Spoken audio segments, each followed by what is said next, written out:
Assalamualaikum warahmatullahi ta'ala wabarakatuh. Bismillahirrahmanirrahim. Alhamdulillahirabbil alamin. Assalatu wassalamu ala asrafil anbiya'i wal mursalin sayyidina wa maulana Muhammadin wa ala alihi wa sahbihi wa sallim. Qala rabbi shrah li sadri wa yassir li amri wahlul 'uqdatam min lisani yafqahu qawli. Allahumma salli ala sayyidina Muhammadin al-Fatih lima ughliq wal khatim lima sabaq nasiril haqqi bil haqqi wal hadi ila siratikal mustaqim wa ala alihi haqqa qadrihi wa miqdarihi al-azim amma ba'du. Qala muallif As-Sayyid Salim Ibnu Samir Al-Hadrami rahimahumullahu ta'ala wa nafa'ana bihi wa bi'ulumihi fid dharaini amin. Sahabat-sahabatku semua, pertemuan kali ini kita akan melanjutkan belajar mengaji kitab Safinatun Najah, fasal tentang zakat. Bismillahirrahmanirrahim. Faslun al-amwalul lati talzamu fiha az-zakatu sittatu anwa'in an-na'amu wan naqdani wal mu'asyaratu wa amwalut tijarati wajibuha rubu'u usyri qiyamati urudit tijarati warikazu wal ma'tinu. Bismillahirrahmanirrahim. Faslun al-amwalu, adapun harta, allati talzamu yang wajib, fiha di dalamnya, az-zakatu apa zakat, sittatu anwa'in ialah 6 macam. An-na'amu binatang ternak, wan naqdani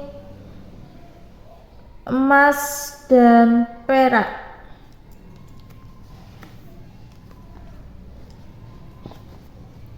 wal mu'syarati buah atau makanan pokok.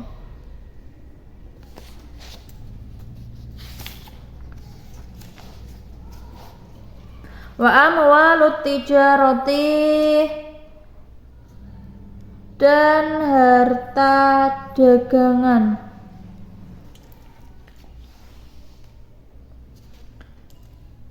Wajibuha, dan adapun wajibnya, rubu'u 4 usyri dari 10, qimati aradit tijarati, jumlah harta dagangan.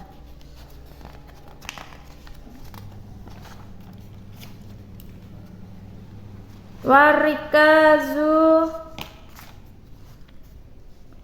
dan harta simpanan.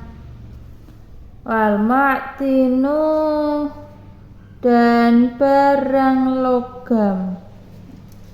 Maksud dari fasal ini menjelaskan tentang harta yang wajib dizakati.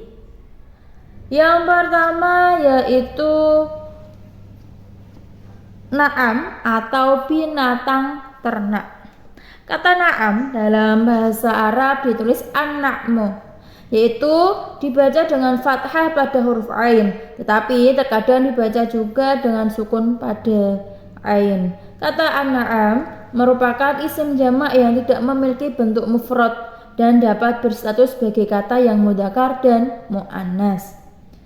Binatang-binatang yang disebut sebagai na'am atau ternak dalam zakat adalah unta, sapi Arab, kerbau, dan kambing.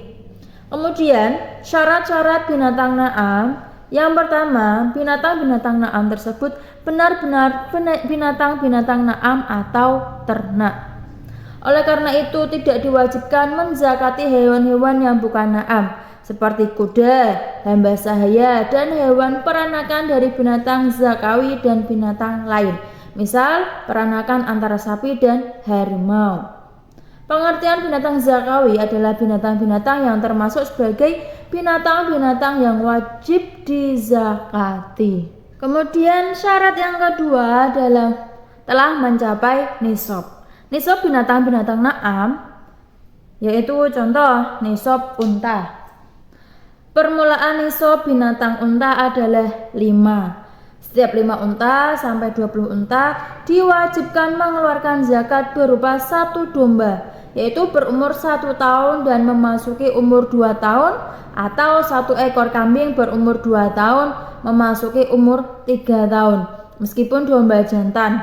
Apabila ia mengeluarkan zakat berupa unta sebagai ganti dari kambing, maka telah mencukupi. Jadi, ketika seseorang memiliki 10 unta, maka ia berkewajiban mengeluarkan zakat berupa 2 domba. Ketika ia memiliki 15 unta, maka ia berkewajiban mengeluarkan zakat berupa 3 domba. Dan ketika ia memiliki unta 20, maka ia berkewajiban mengeluarkan zakat berupa 4 domba. Ketika seseorang memiliki unta 25, ia berkewajiban mengeluarkan zakat berupa bintu makhot atau anak unta yang telah berumur 1 tahun lebih. Apabila pada saat telah diwajibkan berzakat ia mendapati bintu makhot, tetapi pada saat mengeluarkan zakat ia tidak mendapatinya, atau bintu makhot yang dimiliki menderita cacat, maka ia mengeluarkan zakat berupa ibnu labun atau anak unta jantan yang telah berumur 2 tahun lebih, atau hikun anak unta jantan yang telah berumur 3 tahun lebih. Kemudian ketika kita mempunyai unta sudah mencapai 61 sampai 75 ekor, maka zakat yang wajib dikeluarkan adalah jad'ah atau unta yang telah berumur 4 tahun lebih.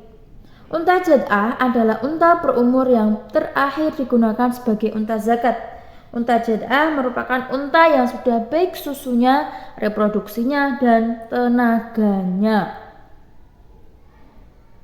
Kemudian ketika kita mempunyai unta 121 ekor telah bertambah 9, artinya menjadi 130, maka setiap kali bertambah 10 lagi artinya menjadi 140, 150, 160, dan seterusnya. Maka zakat yang wajib dikeluarkan berubah-ubah. Setiap jumlah unta yang berkelipatan 40, maka setiap kelipatannya wajib mengeluarkan zakat 1 bintu labun atau anak unta berumur 2 tahun lebih. Dan jumlah unta yang berkelipatan 50, maka setiap kelipatannya wajib mengeluarkan zakat 1 hiqqah atau anak unta berumur 3 tahun lebih. Contoh, si A memiliki unta 130. Angka 130 merupakan kelipatan dari 40 tambah 50. Jadi zakat yang wajib dikeluarkan adalah 2 bintu labun dan 1 hiqqah. Kemudian si A memiliki unta 140. Angka 140 merupakan kelipatan dari 50 tambah 50 tambah 40. Jadi zakat yang wajib dikeluarkan ada 2 hiqqah dan 1 bintu labun. Kemudian jika si A memiliki unta 150 ekor, angka 150 merupakan kelipatan dari 50 tambah 50 tambah 50. Jadi zakat yang wajib dikeluarkan adalah 3 hiqqah. Kemudian jika 160 ekor unta, kelipatannya itu 40 tambah 40 tambah 40 tambah 40 berarti 4 bintu labun. Kemudian yang kedua yaitu nisab sapi. Permulaan nisab sapi adalah 30 ekor. Setiap 30 ekor sapi wajib mengeluarkan zakat berupa 1 tabik atau anak sapi jantan berumur 1 tahun lebih. Setiap 40 ekor sapi wajib mengeluarkan zakat berupa 1 musinnah atau anak sapi betina berumur 2 tahun lebih. Jadi setiap kelipatan 30 ekor sapi wajib mengeluarkan 1 tabik dan setiap kelipatan 40 ekor sapi wajib mengeluarkan 1 musinnah. Kemudian yang ketiga yaitu nisab kambing. Permulaan nisab kambing adalah 40 ekor. Ketika 40 sampai 120 ekor kambing yang dimiliki oleh seseorang, maka ia berkewajiban mengeluarkan zakat berupa 1 syatun. Ketika seseorang memiliki 121 sampai 200 ekor kambing, maka ia wajib mengeluarkan zakat berupa 2 syatun. Ketika seseorang memiliki 201 sampai 399 ekor kambing, maka ia wajib mengeluarkan zakat berupa 3 syatun.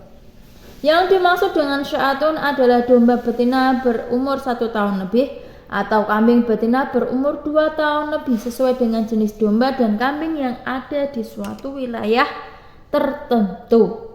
Kemudian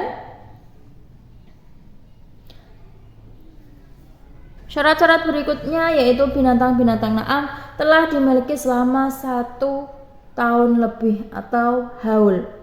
Akan tetapi tidak disyaratkan haul pada peranakan yang dilahirkan dari induknya, yang mana peranakan tersebut berasal dari indukan yang telah dimiliki selama haul yang telah mencapai nisab, meskipun induknya tersebut telah mati. Kemudian yang nomor 4 yaitu binatang-binatang na'am merupakan binatang-binatang saum atau yang digembalakan oleh pemilik sendiri di rumputannya sendiri selama 1 tahun penuh.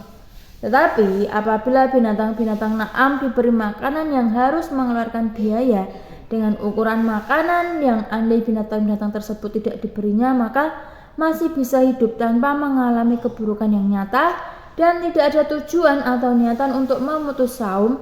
Dengan adanya diberi makanan berbiaya tersebut, maka tetap berkewajiban menzakatkan. Dan induknya sendiri masih hidup, sehingga 120 kambing ditambah dengan 1 anak kambing yang belum mencapai haul menjadi 121 ekor kambing, padahal angka 121 tersebut merupakan nisab kedua bagi binatang na'am kambing. Jadi ia diwajibkan mengeluarkan zakat berupa 2 ekor domba betina atau 2 ekor kambing betina.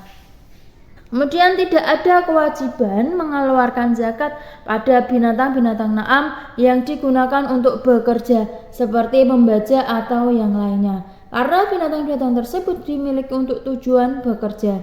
Sekiranya pemilik mempekerjakan mereka dengan jenis pekerjaan yang andai mereka diberi makan atas pekerjaan mereka itu, maka dapat menggugurkan kewajiban zakat. Kemudian yang kedua yaitu emas dan perak. Jenis harta yang kedua yang wajib dizakati adalah nuqdani atau emas dan perak. Meskipun keduanya belum dicetak atau masih dalam kondisi mentah, tidak ada kewajiban mengeluarkan zakat pada emas sampai emas itu telah mencapai nisab 20 dinar dengan timbangan Mekah menurut hitungan yang pas secara yakin. 1 dinar adalah seukuran 72 biji gandum yang berukuran sedang, yang tidak berkulit dan telah dipotong bagian lembut dan panjangnya yang ada di 2 ujung biji itu. Tidak ada kewajiban mengeluarkan zakat pada perak sampai perak itu telah mencapai nisab 200 dirham, yakni kurang lebih 20 lebih real. Ukuran ini didasarkan pada jika setiap 1 realnya sama dengan 2 dirham tembaga. Apabila setiap 1 realnya sama dengan 1 dirham tembaga, maka 200 dirham sama dengan 25 real.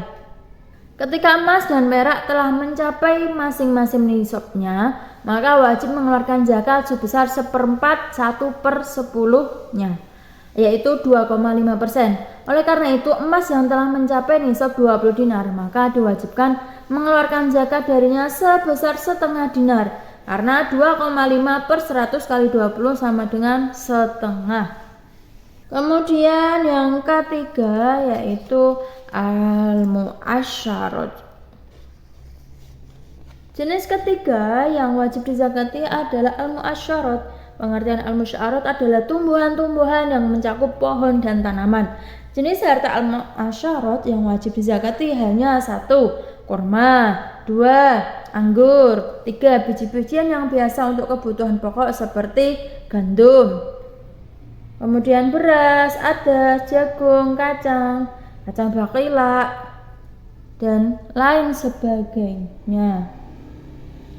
Kemudian syarat-syarat zakat tumbuhan. Yang pertama, tumbuhan tersebut sudah mencapai jumlah 5 wasak, yaitu 1600 kati Baghdad, karena per wasaknya adalah 60 syaq. Jadi jumlah keseluruhannya yakni dengan hitungan 60 kali 5 adalah 300 syaq. Sedangkan 1 syaq adalah 4 mud, sehingga nisab zakat tumbuhan adalah 1200 mud. Yang selanjutnya, kedua adalah tamamul milki atau milik sempurna. Meskipun pemilik atau penggantinya tidak mengerjakan sendiri penanamannya, seperti biji-bijian jatuh sendiri dari tangan pemiliknya ketika ia sedang menggotong hasil panen, atau biji-bijian dijatuhkan oleh semisal burung, misalnya burung-burung pipit hingga bima yang semisal padi, kemudian biji-bijinya rontok dan tumbuh, maka wajib dizakati jika telah mencapai nisab. Kemudian yang selanjutnya yaitu harta yang wajib dizakati adalah harta tijarah atau perdagangan. Pengertian tijarah atau berdagang adalah mengelola harta dengan cara muawadhah, saling mengganti atau membandingi, untuk tujuan memperoleh keuntungan dengan berniat berdagang di setiap transaksi. Syarat wajib zakat tijarah yaitu pertama, harta dagangan dimiliki dengan cara muawadhah, seperti melalui cara pembelian, baik dibayar dengan barang dagangan lain atau barter atau uang, atau dihutang dengan dibayar dengan segera atau ditangguhkan, atau melalui cara suluh, yaitu memperoleh harta atas dasar transaksi suluh atau damai atas kematian seseorang. Kemudian yang kedua yaitu adanya niat berdagang pada saat melakukan transaksi muawadhah. Ketiga, tidak adanya niat kunyah atau menahan harta untuk memperoleh manfaat atau keuntungan. Keempat, terlewatnya haul atau setahun dari waktu kepemilikan atas harta dagangan. Kelima, tidak mengembalikan atau merubah seluruh harta dagangan di tengah-tengah haul menjadi emas atau perak yang harta dagangan dinilai harga dengannya, sedangkan emas atau perak tersebut kurang dari nisab. Yang terakhir yaitu nilai harga harta dagangan di akhir haul telah mencapai nisab. Besarnya zakat tijarah yang dikeluarkan yaitu 2,5% dari nilai harga harta dagangan tersebut. Selanjutnya yaitu harta rikas. Jenis harta kelima yang wajib dizakati adalah harta rikas. Lafadz ar-rikazu dengan kasroh pada huruf ro berarti harta pendaman orang-orang jahiliyah. Mereka adalah orang-orang yang hidup sebelum datangnya Islam. Maksudnya sebelum Nabi Muhammad diutus sebagai Rasul.